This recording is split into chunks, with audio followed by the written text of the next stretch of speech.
আমার নবী বলে দিয়েছেন, একটা নারী তার দেবরের সাথে দেখা করার চাইতে মৃত্যু তার জন্য অনেক বেটার।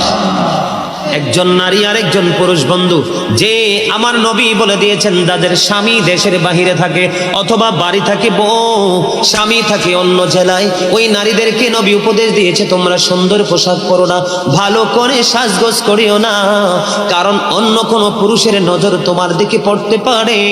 ও বন্ধু, নারীদের যত সাজগোজ যত সৌন্দর্য সব কিছু স্বামীর জন্য, অন্য কোনো পুরুষকে দেখাতে পারবে না।